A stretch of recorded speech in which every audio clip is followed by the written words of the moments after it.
Hey, how's it going? Today we're going to go over how to draw a skull with bat wings. It's going to be a different version of that.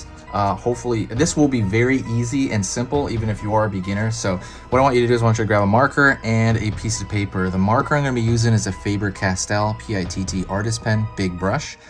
And then you can use whatever marker you want though. You can use a Sharpie, you can use Crayola. As far as the paper goes, this is just simple computer paper. So that is pretty much it. So let's get started. First thing I'm gonna do is I'm gonna pull kind of this notch shape, and that's gonna be the left zygomatic arch of the skull, which is basically just the cheekbone. I'm gonna pull the same shape on the right.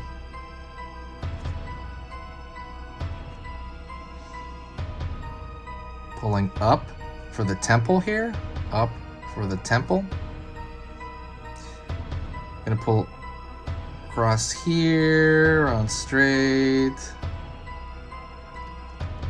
down for the top of the skull. Also, don't forget to subscribe. I'm going to be posting every single weekday. I'm going to be posting 3 times every single weekday. So when you subscribe, it'll probably give you about, 20% of those recommendations. So when you subscribe, it'll let you know. Also, for the very next time I start posting more Halloween videos, it'll help you out for that well. Like, for example, next year when I start posting them in bulk. But if you do find my stuff worth your time, please subscribe. Thank you so much. It helps the channel as well with the algorithm. I'm gonna pull down over here for the jaw angle here. Pull down right here for the lower jaw angle here. So on the other one, I have another one on this exact same topic, but I did not put that lower jaw. So it's like different versions of the same drawing. And in this one, for the eyes, I am gonna draw a furrowed eyebrow. Brow line essentially, and I know that makes no sense because when you're a skull you cannot move you cannot move your bones, but whatever. Just simple shapes, right? Putting simple shapes. We're gonna fill in the rest of the eye socket here. Extremely simple shapes. Down, down. And I'm gonna fill these in. That's why I think it's a lot easier with a marker, because you can fill large spaces like that in. It's not even that large, but large enough space. And I'm gonna go over here and I'm gonna draw essentially like a bloated triangle, and that bloated triangle is meant to show the nasal cavity. Pulling down. Pulling down, and right here to where the mouth opens up.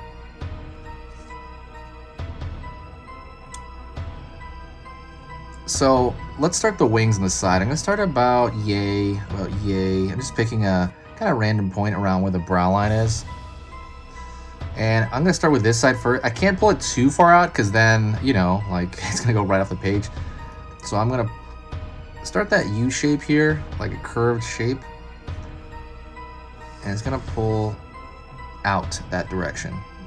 I'm gonna do the same thing on this side and try to, mirror it as closely as I can, but don't worry about it if it's not the same. We're not robots, so I gotta thicken that out a little bit. And then what I'm gonna do is I'm going to throw that kind of curved shape underneath it for the bottom of the bat wing. Underneath it, right there. See, and it's gonna be kind of a tight one. It's gonna be also a little bit different from the other one. Underneath it,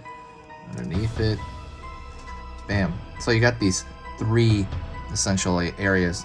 And so what I'm gonna do is I'm gonna fill that whole thing in, and that is also gonna be, if you don't have a marker, or you don't wanna waste your marker, let's say, filling that in, you can kind of keep it that way and then color it in later on, or even now with a colored pencil, with a black colored pencil, or even since it's black, you might even be able to do it with like lead, but I don't know, I wouldn't recommend it. Like lead as in like just regular pencil.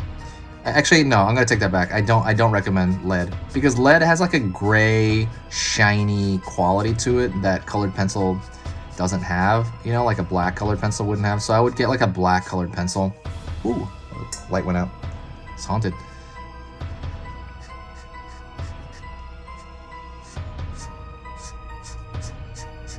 Alrighty. And so now I'm gonna go over here and kind of find the bottom teeth. So I'm gonna do this shape, the teeth kind of going into the skull, and I'm gonna find the top row of the teeth when they go into the skull there, and I'm gonna again put those teeth lines right here. I'm gonna split them up. I'm going to connect these over here as well. If you like this kind of stuff and you love drawing, definitely hit that like button. Whenever you hit the like button, it does help the algorithm to the channel. The channel's doing amazing and great, and I love it. And it's honestly my funnest time of year, Halloween. I'm going to put, by the way, a little block here because there tends to be a negative shape kind of around the back of the teeth here. There tends to be this negative shape where, you know, muscles technically usually go, but since we're drawing a skull, right, we're doing that. What was it saying? I don't remember. I don't remember what I was saying. Oh yeah, the channel's doing pretty good. Definitely, I'm gonna throw a line down here for kind of the separation between kind of the tooth cylinder to the chin. So it's kind of got that line there. I just a little thin line if I can. So a lot about line would be the line weight quality, would be how heavy you push down on it. So be very aware of how heavy you push down on it, because if you go really light on it, you'll get a thinner. You should be able to get a thinner line. Not on everything though, because there are certain pens if you go. So for example, if I use this Micron, no matter how light or how dark I push, it's gonna come out pretty much the same. The line. This is a little different because it's a brush tip. And usually I think markers have even Sharpies to some extent. If you push down really hard, we'll get a little bit of a thicker line, because it is made up of a brush, even though it does kind of make a point. But I would say try to control that if you can, the lightness. Like that'd be good practice about how thin and thick that you make your lines. I'm throwing that line right there for the middle. And then what I'm gonna do next is I'm gonna throw a thicker line just around the skull area because the bat wings are made up entirely of dark, you know. So I'm gonna throw this over here.